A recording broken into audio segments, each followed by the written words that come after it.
Evidently he got his bat on it, and he's still alive. Yeah, the umpire said the ball bounced before he actually hit it, so your golfing analogy is right. He was really fooled with that pitch. Whoa! That pitch was up high. It was a flamer. It was a good eye by Hearn to be able to take that pitch. It looked like a good pitch, about letter high.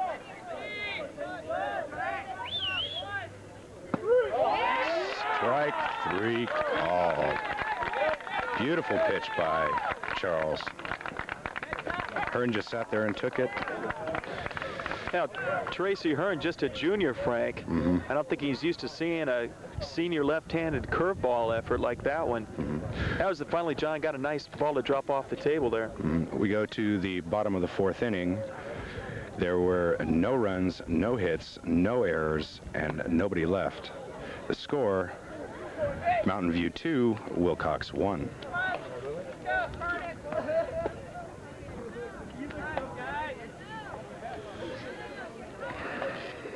That strikeout was, let's see, the 5th strikeout for Charles. He's pretty much dominated after the 2 base on balls in the 1st inning. He's pretty much dominated Wilcox. And we're going to need to change our tape, so we'll take a break here in the middle half of the 4th inning with the score 2-1.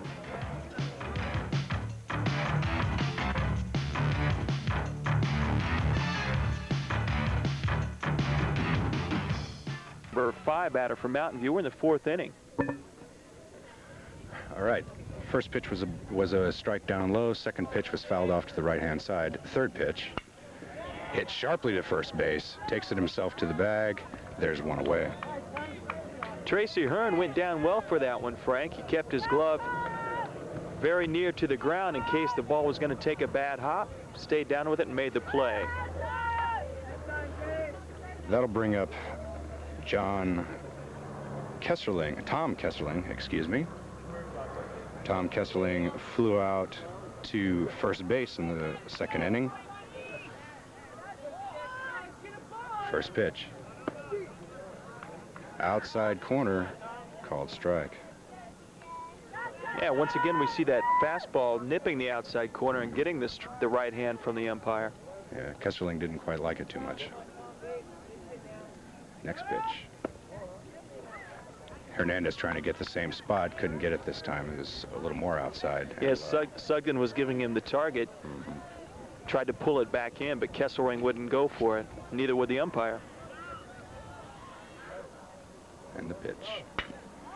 Chopper between 2nd and 1st. Second baseman comes over easily, makes the play. There are 2 away. That play went Franco to Hearn.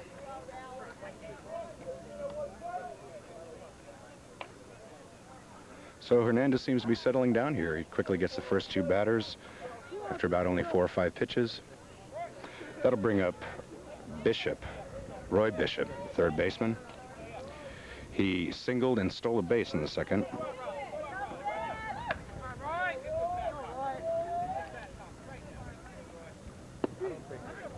A curveball low and inside for a strike. That one curled right over the plate on the inside part of the plate.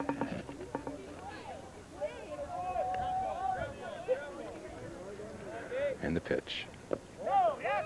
Again, Hernandez trying to hit the same spot. This time he couldn't quite hit it again. That was down low for a ball. He worked Bishop on the outside part of the plate the first time up. Bishop finally hitting him for a single on the right side of the infield. This time he's working the other side of the plate. Strike 2. That time after 2 inside pitches, he showed him the outside, high outside pitch, and Bishop just couldn't hold back and started flailing at it. Flailing's my operative word today. That time he went a little bit farther outside, and Bishop wasn't going for it. That evens the count at 2 balls, 2 strikes.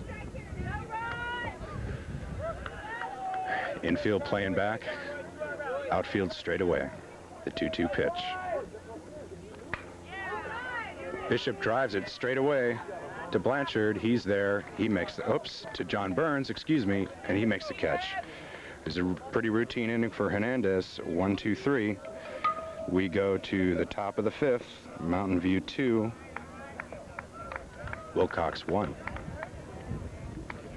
Hey, you were right, Frank. You mentioned that Hernandez seemed to really settle in that inning, and he did. That's his first 1-2-3 inning. He faced 5 batters in the first, 4 batters in his second, as Mountain View got the 2 runs on 2 hits in the first, no runs on 1 hit in the second, 1 hit in the third. He faced 4 batters. That's the first inning. He hasn't allowed a base runner via a hit or a walk. His last 2 innings he's only allowed 1 hitter to reach base. In his last 2 innings, the 2 innings before, he allowed a runner each to get on, and then this time he has settled down. So that'll bring up Kelly Blanchard, Mike Lopez, and John Fettler for Mountain View. But first, Wilcox will get a chance to hit. Oh, is that right? Well, that's why I flipped over my book here, and Wilcox is going to get a chance to hit. Well, they're going to change the rules and let him hit. Yeah, they figure why not. Well, they were having. I remember when I was a kid, I always left the room when the visitors had come up, because I was a Reds fan, so I always wanted the Reds to bat every inning. Hernandez was doing such a good job, I figured he might as well go for 6 outs instead of 3 that time. Okay, so that'll bring up Franco, Sugden, and Leonard in the top half of the 5th. First pitch to first baseman Ketterling, takes it himself to the bag. There's 1 away. Franco was first pitch hitting there. I don't know if that's really that good, given the Charles' domination of the game so far. Probably be a good idea for some of these Wilcox hitters to start taking some pitches, see if maybe they can get some base on balls. And Charles went 5 innings in that first appearance against Wilcox, and we're in the 5th. So you're right. If you're Wilcox, you might want him to start throwing a few extra pitches. First pitch to Sugden, outside for a ball. Make it swing, John. Sugden singled in the second, and that's as far as he got. Next pitch is down low for a ball. Yeah, that was that play that Kelly Blanchard tried to make a second sliding catch in center field. Kelly got a glove on it, but he wasn't able to come up with a ball. So maybe Sugden listening to us, he's taken 2 pitches. Finally gets a strike. It's 2 balls, 1 strike to Sugden, the catcher. As we move on into the ball game, we're in past the hour mark. The wind again is picking up. We're getting that famous Santa Clara Valley wind. Next pitch, grooved one right down the middle, a little bit high. Strike 2. 2 balls, 2 strikes to count. Sugden looks down to his coach at third, steps back in. I'd expect a curveball here. Hard curve. You called it exactly right. That was a curveball inside. Sugden had to get out of the way of that one. So that brings the count full, 3 balls, 2 strikes. Charles pacing around the mound a little bit. The umpire didn't warn him on that pitch, did he? He went out and said something to him. I don't know what he said. Couldn't have been that. Couldn't have been. That pitch wasn't an intentional pitch. Full count pitch. That's a driven problem. Fine catch by second baseman Adam Cleveland. Fell on his back, dove for the ball, jumped up high, dove for the ball, fell on his back, and made the play. There are 2 away. How about that, Jim? Well, I guess the umpire is saying if the ball is dislodged by contact with the ground. Good call, huh? That's a nice strike. We'll have a chance to look at it again. Adam Cleveland moving out behind the infield dirt, tried to catch the ball in the grass going out to center field. He gloved it as he fell down, and you could see it, the ball dislodged. So take it all back. Sugden reaches first. I would assume that is a single. We'll have to give him a single there. That was too nice a play to give in an error. So Sugden reaches first. First base runner in the last 3 innings for the Wilcox Chargers. Second base hit for Scott, but he's going to be taken out for a pinch runner, Frank. Number 1 checks in for the Chargers. That's Ray Diaz. So a pinch runner here in the 5th inning. Ray Diaz for Scott Sugden. Next batter will be Matt Leonard. Matt Leonard walked and flew out to center field. his first 2 times up.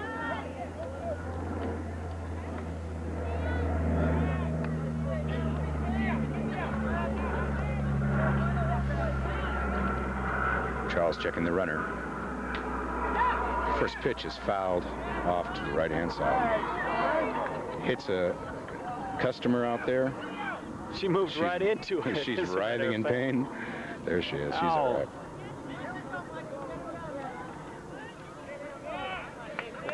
She's having as much trouble as the infielders and outfielders judging these fly balls. Charles goes over first. Wasn't even close. Get the batter, John. Charles really does have to concentrate on the batter right now. He's got a 1-strike count against Leonard. And the pitch. Bunted in front of the mound. Charles to first. All right, John. Makes a fine play. Sacrifice works. 1-3. Oh, I think he had a play at second. I could hear Coach Fred Apezzo hollering to first. But I think if John had just fielded and wheeled to second, he had John Dietz covering. They could have got the play at second base. Yeah, but I think also with Charles, he's pretty much dominated the game. I think taking the out is probably a good. That's now 2 outs. I think that's it's probably a good, smart play by Charles. Well, I still like to see a runner in scoring position if you can erase him. That brings up Scott Hoshi. Hoshi takes the first pitch up high for a ball. Don't worry about it.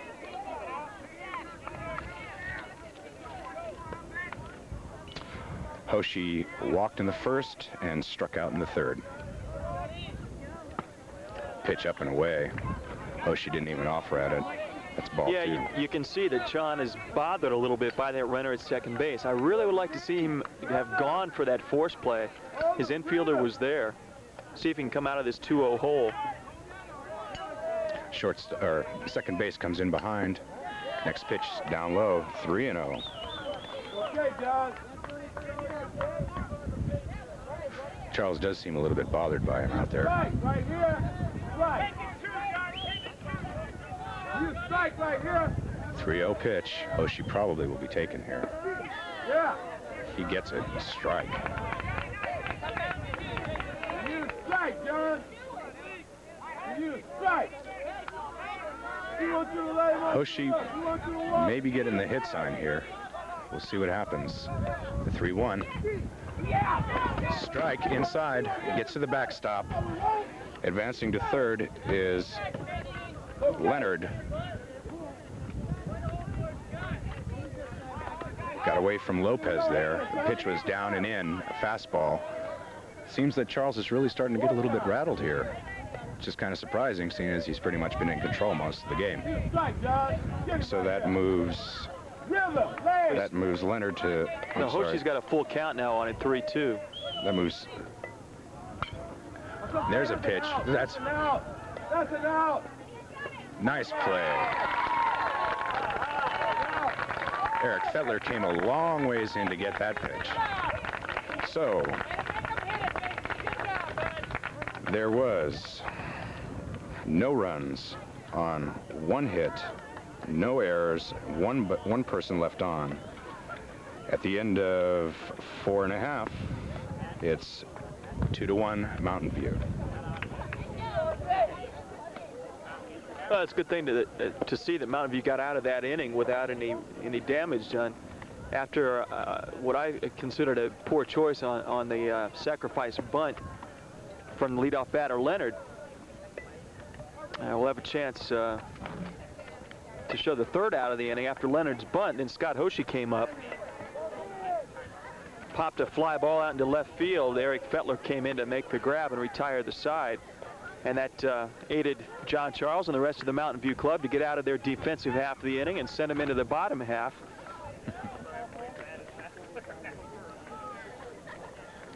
So yeah, that's the first hit we've seen off of Charles since 2 outs back in the second inning.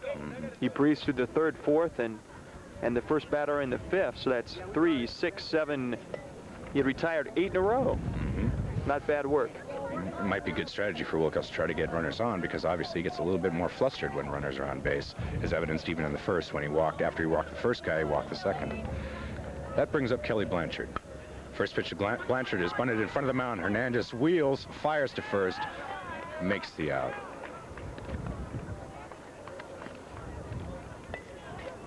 So that play goes 1-3.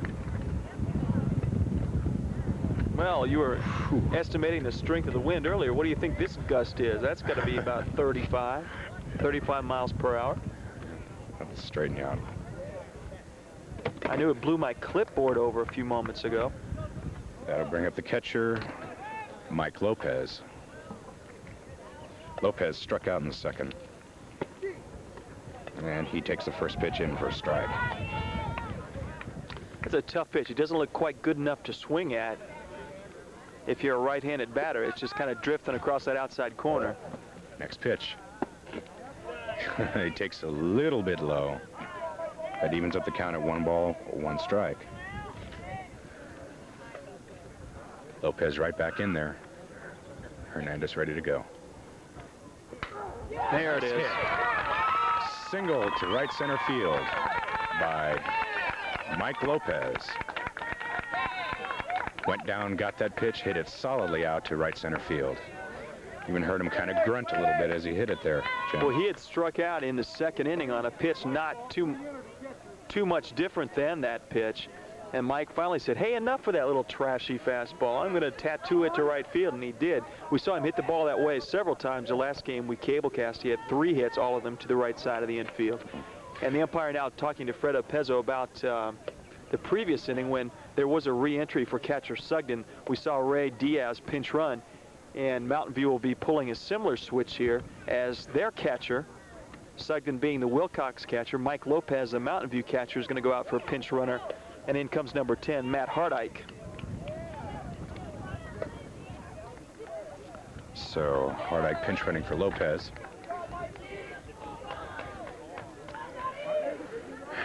Lopez gets a congratulations as he comes back to the bench.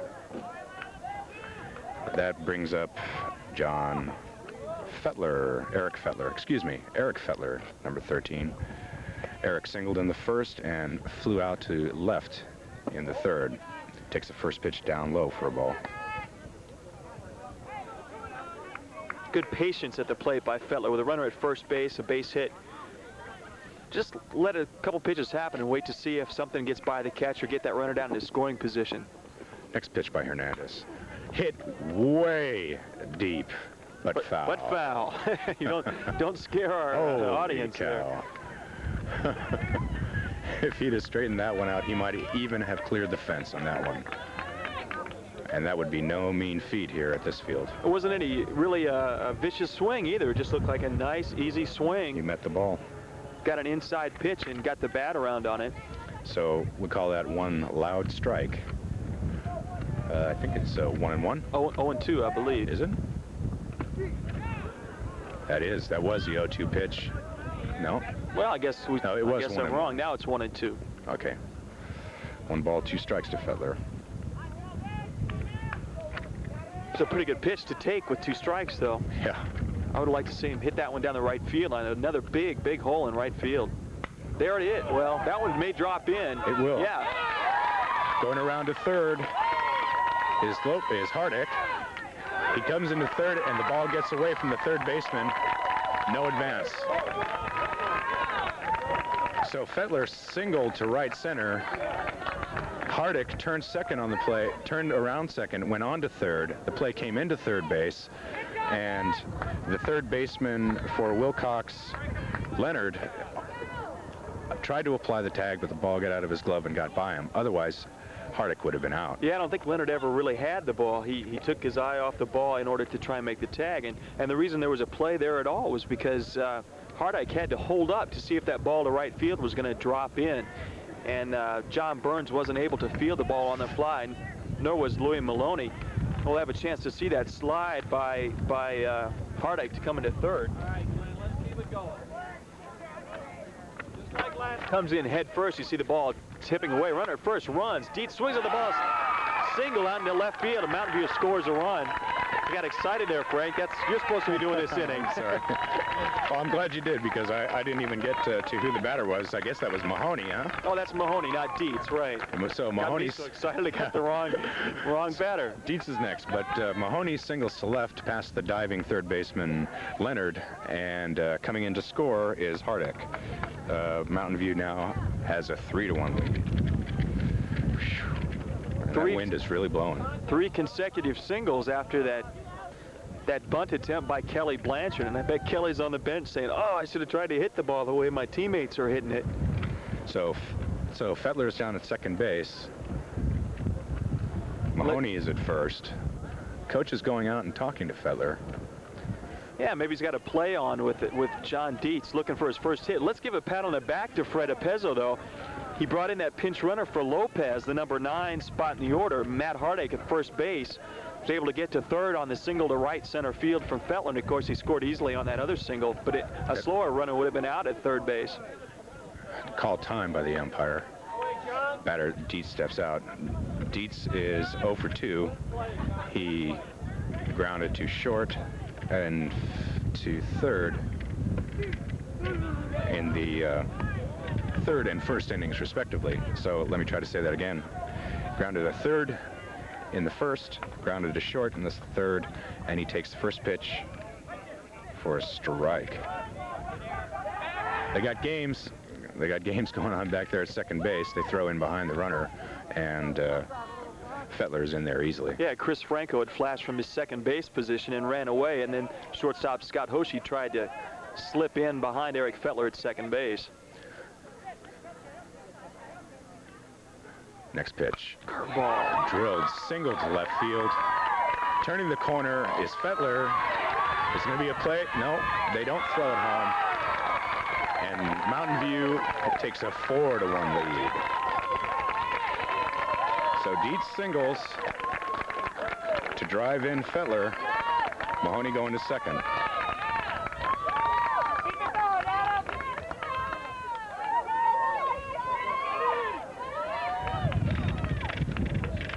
So they're pretty much rocking Hernandez here. And I think we may get a pitching change here.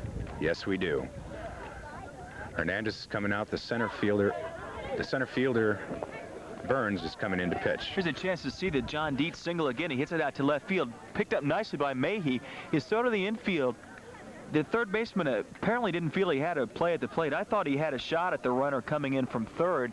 That was Matt Leonard holding the ball. The throw came in a little bit toward the ground. If it had been up around his shoulders, I think he would have wheeled and thrown to the plate.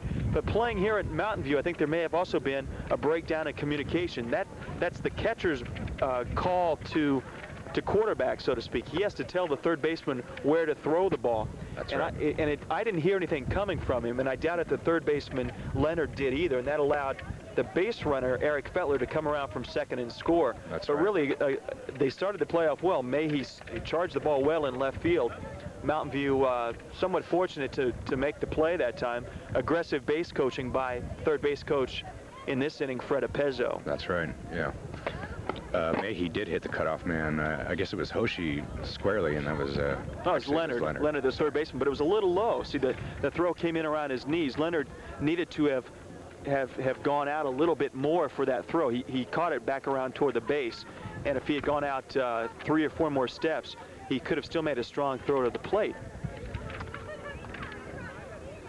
3 singles in a row, though, for Mountain View. A couple of runs extended their lead now to 4-2, or 4-1, 4-1. The center fielder Burns is going to come in and pitch for Hernandez. Number 20, Bud Mayhe, is going to go play center field. Let's see, we have some changes going on here.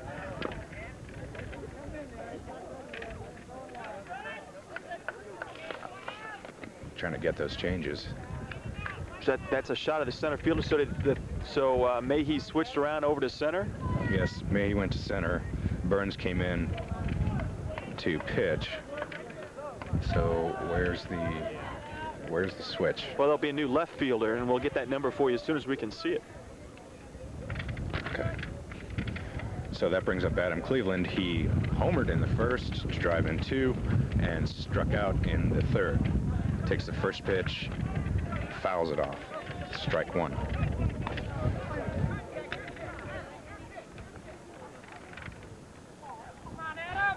There's a shot of the left fielder. He won't turn. Oh, we'll get it number 4. Blanchard. So that's Louis Maloney has gone over from right to left field. So that means we have a new right fielder. We'll pick that up in just a second. Here. Got our cameraman going crazy from center to left to right.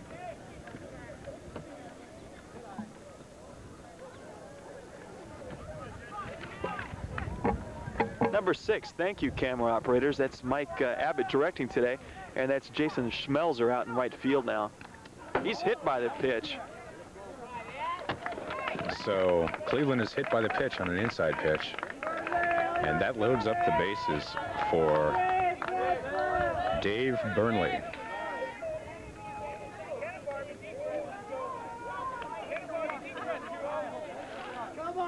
So that's Mahoney at third, Dietz at second, Cleveland at first, and Burnley coming up to the plate.